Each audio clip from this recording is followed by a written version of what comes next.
Assalamualaikum warahmatullahi wabarakatuh. Kami dari kelompok 6 akan mempresentasikan hasil kelompok kami yang beranggotakan saya Muhammad Dimas Rizky Hasanuddin NIM 2011021 dan Mahendra Setiabdi Nugroho 2011019.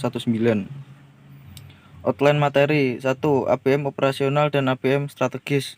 2. Activity based casting, Activity based management. 3. Analisis nilai proses value analysis. 4. Pengukuran kinerja aktivitas. 5. Pengukuran non-keuangan kinerja aktivitas. Activity based management (ABM). Activity based management merupakan suatu metode pengolahan aktivitas yang bertujuan untuk meningkatkan value produk atau jasa untuk konsumen, meningkatkan daya saing, dan meningkatkan probabilitas perusahaan. ABM mengandalkan activity based casting sebagai sumber informasinya, sementara fokus perhatiannya adalah efektivitas serta proses kunci bisnis. Penggunaan ABM akan memberikan manfaat bagi bisnis melalui perbaikan operasi, pengurangan biaya, atau penciptaan nilai bagi konsumen, produk, dan jasa. ABM membantu manajemen berfokus pada faktor-faktor sukses perusahaan yang paling penting dan membawa pada keunggulan kompetitif. ABM operasional dan ABM strategis. Aplikasi ABM dapat dibedakan menjadi dua kategori, yaitu ABM operasional yang mengarah pada efisiensi operasi, utilitas aset, dan penggunaan biaya yang lebih rendah. Fokus adalah mengerjakan suatu dengan benar dan melakukan aktivitas dengan cara efisien. Sedangkan ABM strategis mengarah manajemen untuk mendapatkan manfaat dari model biaya ABC melalui pengendalian biaya dan pembuatan keputusan untuk produk individual dan layanan konsumen. ABM strategi memberikan petunjuk dalam pembuatan keputusan dalam hal berikut ini: 1. Bauran produk dan penentuan harga. 2. Hubungan dengan konsumen. 3. Hubungan dengan pemasok dan pemilik pemasok. 4. Pendesain produk dan pengembangan produk. 2. Activity based casting, Activity based management. ABC, yakni Activity based casting, merupakan suatu teknik untuk memenuhi biaya dan membatasi biaya dalam produk untuk konsumen. ABC disebut juga sebagai teknik untuk meningkatkan probabilitas perusahaan. Oleh karena itu, 1. Manajemen akan mendapatkan pemahaman mendalam mengenai proses bisnisnya dan perilaku biaya dalam proses ABC. 2. Manajemen akan mengaplikasikan pandangan yang diperoleh selama menjalankan proses mendapatkan fakta dalam ABC. Oleh karena itu, aktivitas manajemen ini disebut juga sebagai Activity Based Management. ABC merupakan bagian ABM digunakan untuk hal-hal berikut: 1. Mendesain produk. 2. Memberi tanda untuk melanjutkan, menghentikan perbaikan kualitas, kecepatan, dan efisiensi berkelanjutan. 3. Mengarahkan penentuan baruan produk dalam dan keputusan investasi. 4. Memilih pemasok. 5. Negosiasi produk, fitur, kualitas, dan layanan konsumen. 6. Memanfaatkan proses distribusi dan layanan pada konsumen sasaran secara efisien dan efektif. 7. Meningkatkan nilai produk dan jasa perusahaan. Peraga 7.1 menunjukkan analisis nilai proses, analisis ABM 2 dimensi. Sebagai contoh pada gambar. Analisis pemicu. Mencari akar penyebab pengelolaan aktivitas membutuhkan pemahaman mengenai penyebab biaya aktivitas. Setiap aktivitas memiliki input dan output. Input aktivitas adalah sumber daya yang dikonsumsi oleh aktivitas dalam proses menghasilkan output. Sebagai contoh, aktivitas membuat meja. Output aktivitas tersebut adalah tukang kayu, pottingan kayu, alat pertukangan, paku, dan cat. Output aktivitas adalah hasil atau produk sebuah aktivitas. Berdasarkan contoh aktivitas membuat meja, outputnya adalah sebuah meja kayu berwarna merah. Pengukuran sebuah output akan efektif apabila yang diukur adalah pemicu aktivitas. Pemicu aktivitas adalah penyebab timbulnya permintaan sebuah aktivitas. Akarnya biaya aktivitas tertentu seringkali menjadi akar penyebab biaya aktivitas yang berkaitan, misalnya biaya aktivitas untuk inspeksi bahan kayu, inspeksi bahan baku yang dibeli, dan pemasangan ulang. Akar penyebab munculnya biaya kedua aktivitas tersebut mungkin sama, yaitu rendahnya kualitas pemasok. Analisis aktivitas, identifikasi dan penentu kandungan nilai. Perusahaan sebaiknya melakukan aktivitas berdasarkan kebutuhan produk atau konsumen. Oleh karena itu, manajemen harus mampu membedakan antara aktivitas yang memberi nilai tambah dan aktivitas yang tidak memberi nilai tambah. Untuk tujuan tersebut, manajemen perlu menggunakan analisis aktivitas.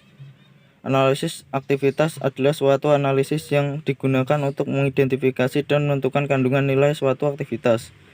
Contoh aktivitas yang dibutuhkan untuk menjaga kelangsungan usaha adalah pemeliharaan bangunan, keamanan pabrik, dan pemenuhan aturan pemerintah. Inti analisis nilai proses adalah nilai aktivitas. Nilai aktivitas adalah proses mengidentifikasi, menjelaskan, dan mengevaluasi aktivitas yang dilakukan organisasi. Analisis bernilai tambah dan tidak bernilai tambah. Menghilangkan aktivitas yang tidak memberi value atau sedikit memberi value bagi konsumen akan berdampak pada pengurangan konsumen sumber daya. Dengan mengetahui nilai aktivitas, jadi manajemen dapat memberdayakan dalam melakukan pengurangan aktivitas yang tidak bernilai tambah.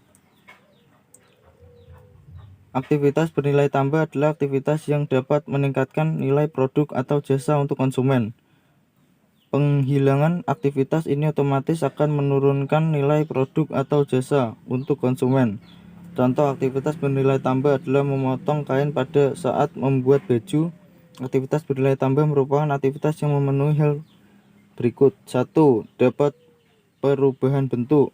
2. Aktivitas lain menjadi dapat dilakukan. 3. Memenuhi permintaan atau harapan konsumen. Aktivitas bernilai tambah merupakan aktivitas yang harus dijaga keberadaannya di dalam bisnis, sedangkan aktivitas tidak bernilai tambah adalah suatu aktivitas yang mengkonsumsi waktu, sumber daya, atau tempat tapi memberikan sedikit nilai tambah bagi kepuasan konsumen, atau bahkan sama sekali tidak memberi nilai tambah. Jika aktivitas ini dihilangkan, tidak akan menyadarinya. Ciri-ciri aktivitas tidak bernilai tambah adalah 1. Dapat dihilangkan tanpa memenuhi bentuk, kenyamanan, dan fungsi produk atau jasa. 2. Dilakukan karena adanya kesalahan dalam aliran proses. 3. Dilakukan untuk mengawasi masalah kualitas. 4. Menghasilkan output yang tidak perlu atau tidak diinginkan. Sebuah aktivitas dikategorikan sebagai aktivitas tidak bernilai tambah apabila tidak dapat memenuhi sebagian atau semua kriteria dari 3 kriteria aktivitas bernilai tambah. Contoh aktivitas tidak bernilai tambah adalah aktivitas inspeksi pemotongan kain. Strategi pengurangan biaya. Perusahaan harus terus melakukan perbaikan berkelanjutan supaya dapat bersaing dan unggul di pasar. Salah satu metode yang dapat digunakan adalah menentukan biaya Kaizen, yakni Kaizen Casting. Kaizen adalah istilah Jepang yang artinya perbaikan berkelanjutan. Kriteria umum Kaizen adalah 1. Fokus untuk menginformasikan dan memotivasi manajemen untuk melakukan pengurangan terhadap biaya dan bukan pada akurasi perhitungan biaya produk. 2. Upaya pengurangan biaya merupakan tanggung jawab dan kerja bukan individu. 3. Tim kerja bertanggung jawab untuk menghasilkan ide pengurangan biaya. Analisis aktivitas menjadi elemen kunci dalam metode Kaizen. Analisis aktivitas dapat mengurangi biaya dengan 4 cara berikut. 1. Menghapus aktivitas. 2. Cara ini dilakukan melalui penghapusan aktivitas yang tidak menghasilkan nilai tambah bagi produk, jasa, atau konsumen. 2. Pemilihan aktivitas, yakni activity selection. Cara ini dilakukan dengan memilih aktivitas tertentu yang akan dijadikan satu set aktivitas sesuai dengan strategi kompetisi yang digunakan perusahaan. 3. Pengurangan aktivitas, yakni activity reduction. Cara ini dilakukan dengan mengurangi konsumsi waktu, sumber daya oleh aktivitas. 4. Pembagian aktivitas, yakni activity sharing. Cara ini dilakukan dengan melaksanakan aktivitas pada skala keekonomian. 4. Pengukuran kinerja aktivitas. Pengukuran kinerja aktivitas berupa ukuran keuangan dan non-keuangan. Pengukuran ini didesain untuk menentukan sebaik apa sebuah aktivitas dilakukan dan bagaimana hasil yang dicapainya. Selain itu, didesain untuk mengungkap jika terdapat perbaikan yang sudah direalisasi secara konstan. Pengukuran kinerja aktivitas berpusat pada 3 dimensi utama untuk efisien, kualitas, dan waktu. Laporan biaya bernilai tambah dan tidak bernilai tambah. Dasar untuk mengidentifikasi dan menghitung biaya bernilai tambah dan tidak bernilai tambah adalah hasil identifikasi ukuran output untuk setiap aktivitas. Biaya bernilai tambah dapat dihitung dengan formula berikut. Biaya bernilai tambah sama dengan KS X HS, sedangkan biaya yang tidak bernilai tambah dapat dihitung dengan formula berikut ini. Biaya tidak bernilai tambah sama dengan KA dikurangi KS dikali HS. Keterangan KS kualitas sesungguhnya output penambah nilai untuk sebuah aktivitas. HS harga standar per unit ukuran output aktivitas. KA kualitas aktual untuk sesungguhnya output sebuah aktivitas yang digunakan, yakni jika sumber daya disediakan sebanyak yang dibutuhkan, atau jumlah sesungguhnya kapasitas aktivitas yang dimiliki, yakni jika sumber daya disediakan terlebih dahulu untuk digunakan. Contoh peraga nilai tambah sebagai contoh pada gambar. Laporan tren. Manajemen selalu ingin mengetahui apakah tindakan yang dilakukan untuk perbaikan aktivitas telah membawa hasil dengan membandingkan biaya setiap aktivitas dari periode ke periode. Tujuan perbaikan aktivitas adalah pengurangan biaya, sehingga akan terlihat penurunan biaya tidak bernilai tambah dari satu periode ke periode selanjutnya.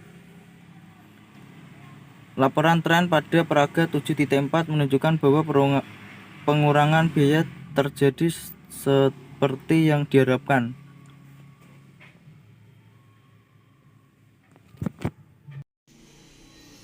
Baik, yang berikutnya ada benchmarking. Benchmarking adalah suatu metode analisis yang dilakukan dengan melakukan perbandingan suatu ukuran unit yang berbeda. Dalam organisasi yang melakukan aktivitas yang sama, untuk melakukan hal ini harus dipastikan bahwa definisi aktivitas dan pengukuran output aktivitas harus konsisten antar unit yang berbeda. Selanjutnya, penganggaran fleksibel aktivitas atau activity flexible budgeting. Dalam penganggaran fleksibel aktivitas, anggaran disusun menggunakan lebih dari satu pemicu. Agar pengujinya sederhana dan mudah difahami, disusun kelompok menurut aktivitas. Peraga 7,5 menunjukkan contoh penganggaran fleksibel tradisional. Di samping ada gambarnya seperti itu contoh fleksibel aktivitas. Yang selanjutnya, berbagai metode dapat dipilih sepanjang setiap komponen. Biaya variabel aktivitas dapat merespon kebutuhan sumber daya pada saat dibutuhkan, dan komponen biaya tetap merespon penggunaan sumber daya orang yang telah ada. Penggunaan banyak formula memungkinkan manajemen mengamati dan memprediksi dengan lebih akurat perubahan biaya tiap penggunaan yang berbeda, yang tergambar dengan hasil pengukuran output aktivitas. Yang selanjutnya, pada peraga 7,7 terdapat proving fungsi sedentaris. Biaya pada aktivitas dianggarkan dengan biaya yang sesungguhnya terjadi. Terdapat unsur anggaran yang sesuai dengan target, tetapi beberapa unsur anggaran yang lain tidak sesuai dengan target. Manajer dapat melihat besarnya penyimpanan dari target serta mengetahui dampak penyimpangan tersebut menguntungkan atau merugikan lagi bagi perusahaan. Selain membandingkan antara total biaya dianggarkan dengan total biaya sesungguhnya, pada tingkat aktivitas sesungguhnya, setiap aktivitas juga dapat dilakukan perbandingan biaya tetap aktivitas sesungguhnya dengan biaya tetap dianggarkan, serta biaya variabel aktivitas sesungguhnya dengan biaya variabel dianggarkan. Contohnya seperti pada peraga 7,8. Agar lebih informatif dan dapat memberikan gambaran yang lebih jelas, analisis komponen biaya tetap dapat dipecah menjadi dua, yaitu analisis selisih pengeluaran dan selisih volume, serta selisih kapasitas tak terpakai. Analisis tersebut dapat dilihat pada paraga 7.9 atau menggunakan aktivitas penerimaan. Selisih anggaran aktivitas variabel dapat dibagi menjadi komponen, yaitu selisih pengeluaran variabel dan selisih efisiensi variabel. Pada komponen variabel tidak ada selisih kapasitas, tidak digunakan karena sumber daya baru didapatkan ketika dibutuhkan. Jumlah aktivitas digunakan selalu sama dengan jumlah aktivitas sesungguhnya. Paraga 7.10. Yang selanjutnya ada life cycle cost budgeting. Siklus hidup produk atau produk life cycle secara sederhana adalah jangka waktu sejak produk dikonsepkan dengan produk dihentikan adalah semua biaya yang berkaitan dengan seluruh siklus hidup sebuah produk. Seperti terlihat pada paraga 7.11, kurang lebih 90% dari biaya produk terjadi pada tahapan pengembang, sehingga sangat masuk akal jika manajemen memastikan usahanya untuk mengurangi biaya produk pada tahapan ini. Dalam pendekatan tradisional hal ini sering diabaikan. Pengabaian ini disebabkan karena pendefisian biaya produksi atau secara tradisional hanya pada biaya tahapan produksi saja. Berikutnya ada biaya target, adalah selisih antara harga jual produk untuk mendapatkan pangsa pasar yang diinginkan dengan laba per unit yang diinginkan. Jadi intinya penentuan biaya target adalah selogis sederhana seberikut ini. 1. Biarkan pasar yang menentukan harga jual produk masa depan. Yang kedua, berdasarkan harga jual tersebut, tentukan margin laba yang diinginkan perusahaan. Dan yang ketiga, sisa harga jual dikurangi margin laba adalah biaya target produk yang harus diproduksi pada standar yang sebelumnya. Standar yang dapat dicapai. Penentuan standar dimotivasi secara internal oleh keinginan para ahli dan manajer untuk semakin maju dengan tujuan meningkatkan standar aktivitas bernilai tambah. Sedangkan biaya target lebih dimotivasi oleh dorongan eksternal dari konsumen yang diketahui melalui studi pasar dan pesaing. Pengukuran non-keuangan kinerja aktivitas. Salah satu cara untuk meningkatkan peran pekerja adalah pengukuran kinerja operasional yang berfokus pada ukuran fisik kinerja aktivitas. Ukuran kinerja operasional harus mewakili ukuran yang ada untuk menenangkan persaingan dan dapat ditransaksikan dalam ukuran keuangan. Selain itu, ukuran kinerja operasional harus berkaitan dengan 3 dimensi kinerja aktivitas sebagai berikut. Yang kolom 1 ada pengukuran efisiensi. Pengukuran efisiensi diukur dengan membandingkan antara output yang dihasilkan dengan input yang dipergunakan. Pada pengukuran kinerja operasional lainnya, untuk proses produksi diukur dalam satuan unit produksi. Satuan ukuran sangat tergantung pada aktivitas yang diukur. Ukuran aktivitas penerimaan misalnya dapat ditukar dengan banyaknya jumlah penerimaan. Tujuan pengukuran adalah untuk meningkatkan produktivitas aktivitas penerimaan. Yang kolom kedua ada pengukuran kualitas. Kualitas produk dapat didefinisikan sebagai pemenuhan harapan, bahkan melebihi harapan konsumen. Kualitas sangat ditentukan oleh jenis aktivitas yang digunakan. Pengukuran kinerja kualitas dimaksudkan untuk mendapatkan informasi guna mencapai kualitas total, yaitu catat nol atau zero direct. Catatan nol adalah kinerja aktivitas tanpa kesalahan. Dan yang berikutnya pengukuran waktu. Terdapat 2 karakteristik yang berkaitan dengan kinerja waktu, yaitu keandalan atau reliability dan daya tanggap atau responsiveness. Keandalan berarti ketepatan waktu output dari aktivitas dapat disampaikan pada konsumen. Daya tanggap mengukur lama waktu tunggu yang dibutuhkan untuk menghasilkan output yang dibutuhkan untuk mengurangi waktu. Daya tanggap merefleksikan kemampuan perusahaan merespon permintaan konsumen. Daya tanggap dapat diukur dengan 2 cara, yaitu dengan waktu siklus atau cycle time dan kecepatan. Waktu siklus adalah lamanya waktu yang dibutuhkan untuk menghasilkan 1 unit output dari aktivitas. Dan kolom yang terakhir ada waktu siklus adalah waktu yang dibutuhkan untuk menghasilkan 1 unit produk. Kecepatan adalah jumlah unit yang produk. Kecepatan adalah jumlah unit yang dapat dihasilkan dalam satu periode waktu yang ditentukan. Dengan menggunakan waktu produktif teoritis yang tersedia dalam satu kurun waktu atau dalam menit, sebuah standar biaya bernilai tambahan dapat ditentukan dengan rumus sebagai berikut. Biaya standar per menit sama dengan biaya konversi pada sel per jumlah menit tersedia. Biaya konversi dapat dihitung dengan cara sebagai berikut. Biaya konversi per unit sama dengan biaya standar per menit kali waktu siklus sesungguhnya untuk menghasilkan unit dalam satu koin waktu tertentu. Terima kasih.